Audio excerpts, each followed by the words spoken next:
নমস্কার, সকলেই কেমন আছেন? আশা করছি সকলেই ভালো আছেন। আবারও একটি নতুন দিনের সাথে নতুন একটি ব্লগের সাথে আপনাদের সকলকে স্বাগত জানাচ্ছি। আজ হলো মঙ্গলবার, এখন বাজে ঘড়ির কাঁটায় ঠিক সকাল 7টা। আজকে ঘুমের থেকে উঠতে একটু দেরি হয়ে গেছিল, ওই 6টা নাগাদ। তবে ঘুমের থেকে উঠেই কিন্তু তড়িঘড়ি করে কাজকর্মগুলো ওইদিকে সেরে নিয়েছি, আর এইদিকে বাসনটা তারপরই মাজতে এলাম।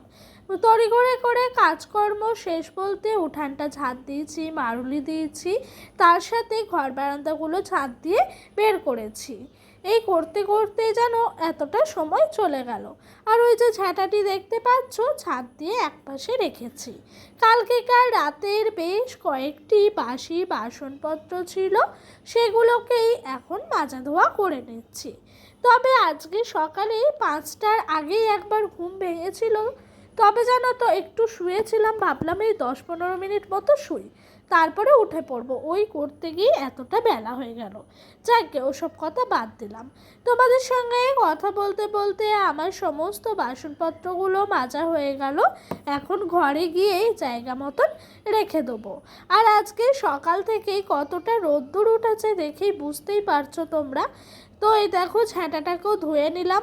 আর ওই দিক দিয়ে জানো তো, আমি কুয়োর পাড়টাকে ঝাঁটা দিয়ে ভালো করে ছেটিয়ে ধুয়ে রেখে দিই। আর এই যে দেখতে পাচ্ছ, হাঁড়িটির মধ্যে সার্ফ ছাই বুলিয়ে রেখে দিচ্ছি।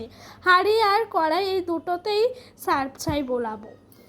সকাল সকাল যদি এই কাজটি হয়ে এগিয়ে থাকে তাহলে বেলার দিকে কাজ করতে বেশ সুবিধে হয়। কেন বলো তো, ভাতটা বসানোর সময় আর কোনো চিন্তা থাকে না মাথায় যে আবারও হাঁড়ি কড়াইটা সার্ফ ছাই লেপতে হবে, শুকোতে হবে। এখন রোদ্দুরে দিয়ে রেখে দেবো, একেবারে শুকিয়ে যাবে। আর আমি দেখেছো সার্ফ ছাইটা রেখেছি কিসের মধ্যে? এই যে ভাঙা ভাতটির মধ্যে রেখেছিলাম। তবে এই ভাতটির মধ্যে অনেক ভালোবাসা দিয়ে টাকা জমিয়েছিলাম, তারপরে কোনো একটি কারণের জন্য ভাতটি ভাঙতে হয়। যাকে ওসব কথা আর বললাম না, যতই বলবো ততই মন খারাপ হবে।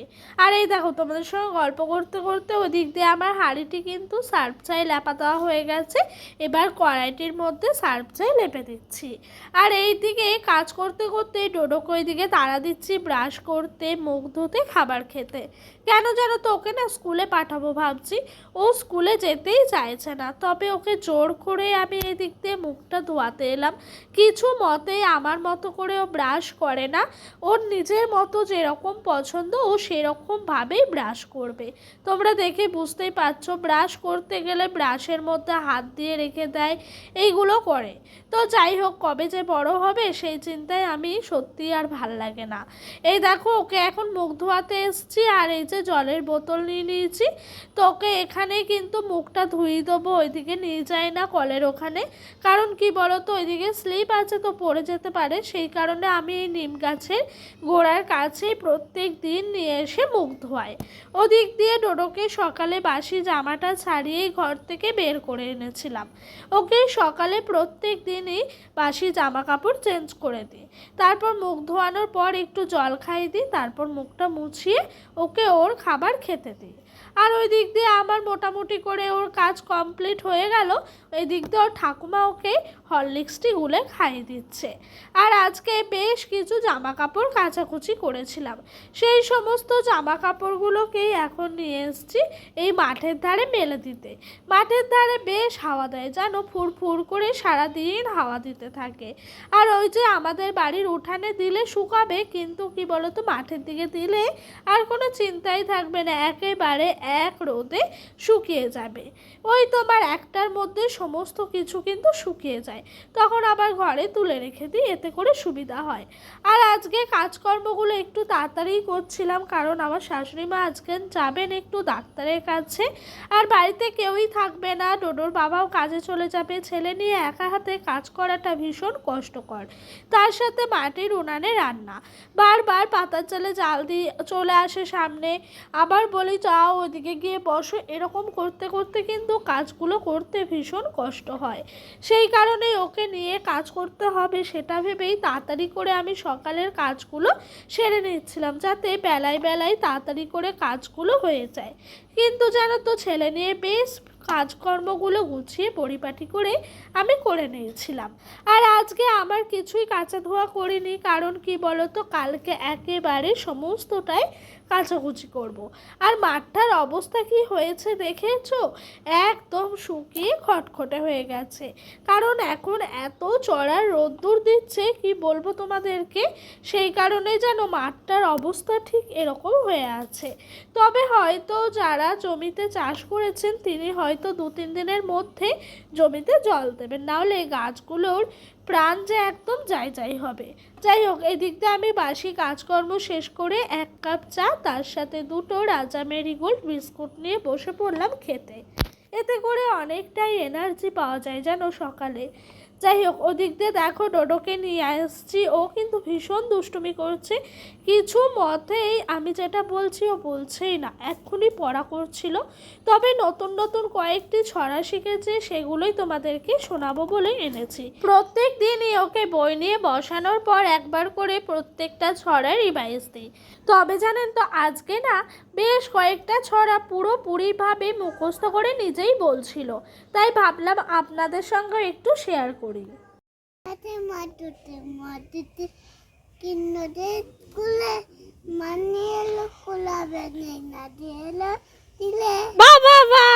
ওই দেখেন, খোকা গেল মাছ ধরতে ছড়াটা পুরোপুরি আপনাদের বলে শোনালো।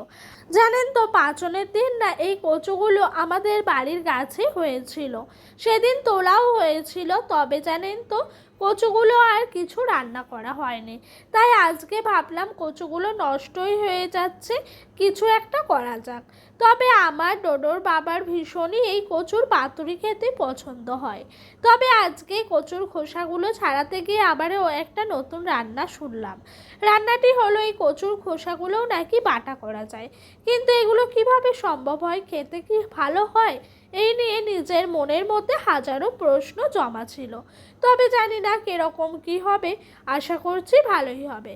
আর এই কচুটা অর্ধেকটা পচে গেছে, সেই কারণেই জানেন তো শাশুড়ি মাকে একবার জিজ্ঞাসা করছিলাম যে সব কচুগুলো দিয়ে দেবো, না হলে কচুটা পচে যাচ্ছে, আর 2 দিন রাখলে হয়তো এই কচুটা আর পাওয়াই যেত না। তো অনেক ভেবেচিন্তে উনি বললো যে হ্যাঁ দিয়েই দিতে। মানে ভাবনা বলতে কি বলো তো, ওই যে বেশি হয়ে যাবে নাকি সেটাই বারবার ভাবছিলেন। যাই হোক, দেওয়া হলো, খুব একটা বেশি হয়নি, তবে কালকে সকালের জন্য রেখে দেবো। ওইটা পুরোটাই পচে গেছে, ফেলে রেখে দিলাম। এদিক দিয়ে এই কচুটিও একটু দেখে নিচ্ছি কেমন কি হবে। জানেন তো, নুন আনতে পান্তাপুরের সংসারে এই খাবারগুলো যেন অমৃত। হয়তো বড়লোকদের মতো প্রত্যেক দিন নামি দামি মাছ খাওয়ার আমাদের সামর্থ্য নেই, তবে আমাদের এই জিনিসগুলোও কিন্তু কোনো অংশে কম যায় না। তবে প্রত্যেকটা মানুষের কাছে প্রত্যেকটা খাবারের রুচি আলাদা স্বাদের হয়, আমাদের কাছে এগুলোই যেন এক অমৃত বলে মনে হয়। তাই জানো তো, আমরা এই রকম খাবারগুলো দিয়ে কিন্তু তৃপ্তি মিটিয়ে এক থালা ভাত খেয়ে উঠে পড়তে পারি। যাই হোক, ওদিক দিয়ে কচুর খোসাগুলো ছাড়ালাম দেখলেন তো। এখন কচুটাকেই ঘষানি দিয়ে ভালো করে ঘষে নেবো। তবে এই কচুটা ঘষতে ঘষতে না হাতটি একটু চুলকোচ্ছিল, মনে হচ্ছে কচুটা রান্না করার সময় গলা ধরবে। তবে চিন্তা কিসের, ঘরে তেঁতুল আছে, তেঁতুল জল দিয়ে দেবো, এতে করে কোনো অসুবিধাই হবে না। আর এই দেখো, এদিক দিয়ে আমি কিন্তু কচুটা থেকেই জলগুলো চিপে চিপে ধুয়ে নিচ্ছি। আর এই জল যত ফেলা হবে ততই কিন্তু বলে টেস্ট হবে। আর আজকে রান্না করব সয়াবিন আলুর তরকারি, গাছের আম আছে, আম দিয়ে ডাল করব। সয়াবিন আলুর জন্য আলুটাকে ভালো করে কষিয়ে নিয়েছি, আর হ্যাঁ, তার আগে সয়াবিনগুলোকে ভেজে তুলে নিয়েছি। তো ওই দিক দিয়ে আমার কিন্তু সয়াবিন দিয়ে আলুর তরকারিটি হয়ে গেল। এবার কচুটা ভালো করে দিয়ে দিয়েছি মশলাটা কষানোর পরে। তো তারপরে ভালো করে কচুটাকে নাড়াচাড়া করে মশলার সাথে ম্যাশ করে কষিয়ে নেব। তারপরে জল দিয়ে অনেকটাক্ষণ ফুটিয়ে নেব, তারপর নামিয়ে নেব। আর ওই দিক দিয়ে আমার রান্নাবান্না শেষ হয়ে গেছে, ছেলে নিয়ে একা হাতে কাজ করছিলাম, খুব একটা অসুবিধা হচ্ছিল না, আবার এক এক সময় অসুবিধাও হচ্ছিল। এই যে এবার স্নানটা সেরে ঠাকুর প্রণাম করে নিলাম, সিঁদুরটা সিঁথিতে ছুঁয়ে নেব, এরপর ডোডোকে খাওয়াবো। আর জানো তো, 2 দিন ধরেই দেখছি সিঁদুর বাড়ন্ত হয়েছে, প্রত্যেক দিনই সিঁদুর পরতে আসলেই খালি মনে পড়ছে, না হলে অন্য সময় মনেই পড়ে না। আজকে ভাবছি সন্ধ্যার দিকে একটু বাড়ির সামনেই যেই দোকানগুলো আছে সাজের, ওখান থেকে একটা সিঁদুর কিনে নেবো। যাকে জানো তো, আমাদের মতো বাড়ির বউদের স্বপ্ন দেখাটাই ভুল, কারণ স্বপ্ন পূরণ করার ক্ষমতাটা কিন্তু একদিনে সম্ভব হয় না। তাই জানো তো, আমরা স্বপ্ন দেখি ঠিকই, কিন্তু সেই স্বপ্নটা পূরণ করতে গেলে অনেক দিন রাত আমাদের অপেক্ষা করতে হয়। স্বপ্ন ছেঁড়া খাতায় শুয়ে লাখ টাকার দেখতে নেই, তবে যতটুকু আমার সামর্থ্যে কুলায় ততটুকুই স্বপ্ন আমি দেখি। বেশ কদিন ধরে ডোডোর চুড়িটি ভেঙে গেছিলো, ভাবছিলাম ঠিক করে আনবো। তবে সেদিন পয়লা বৈশাখে হালখাতা করতে গেছিলাম সোনার দোকানে, দেখানোতেই উনি বললো এই চুড়িটায় আর কিছু নেই, এটা পাল্টিয়ে তোমাকে চুড়ি নিতে হবে।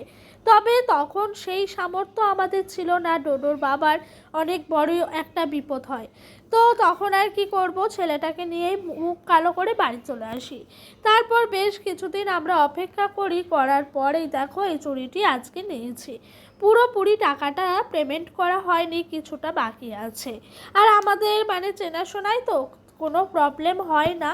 তো যাই হোক, আজকে অনেক দিনের একটা ইচ্ছে পূরণ হলো, বেশ খুশি হলাম জানো। হয়তো খুব একটা বড় নয়, ছোট স্বপ্নই, তবে বাবা মা হিসেবে আমরা যতটুকু পারি দেওয়ার চেষ্টা করি আমাদের সামর্থ্য অনুযায়ী। সন্তান খারাপ পড়ুক খারাপ খাক সেটা কোনো মাই চায় না, সেরকম আমরাও চাই না। যাই হোক, একটু হলেও বেশ মনের দিক থেকে শান্তি পেলাম, তবে ফুল পেমেন্টটা হলে আরোই শান্তি পেতাম। এই যে ফাইনালি কচু পাতুরি হয়ে গেছে, খেতেও বসে পড়েছি। তবে ডোডোর বাবা আর আমি একসাথেই খেলাম। এখন বিকেল, এসছি একটু মাঠের ধারে। চলো পুরো মাঠটা তোমাদের কাছে একটু দেখাই। কতটা বড় বড় হয়ে গেছে দেখেছো, দুদিন আগেও কিন্তু একদম ছোট ছোট ছিল। আর এই যে এই জমিটায় শসা চাষ করা হয়েছে, তো এই জমিটায় যেন জলের কাজ চলছে দেওয়ার। তো এইদিকে কিছুজন মাঠে শাক তুলছে, আবার ওইখানে কিছুজন বসে গল্প করছে। এই পড়ন্ত বিকালটা দেখতে গ্রামের পরিবেশ ভীষণ সুন্দর লাগে। আর ওই যে আমার হাতটা সোজাসুজি দেখতে পাচ্ছ, ওই জায়গাটায় পাইপ আছে, ওখান থেকে জলটা এদিকে আসছে। আসার পর এই যে লম্বা লাইনটা দেখতে পাচ্ছ, ওদিক দিয়ে কিন্তু জলটা পাস হচ্ছে। আর এই দিক দিয়ে একটু আগে দেওয়া ছিল, তবে লাইনটাকে ঘুরিয়ে দিয়েছে। পুরো জমিটাতেই জল দেবে, আর দেখতে কতটা সুন্দর লাগছে দেখো, জলের গতিটা দেখো। আজকের মতো এখানেই বিদায় নিচ্ছি। সকলে ভালো থেকো, সুস্থ থেকো, নিজেদের শরীরের খেয়াল রেখো। তার সাথে নতুন পুরনো সকল বন্ধুই আমার পাশে থেকো, এটাই বলবো। আজকের মতো আসি, বাই।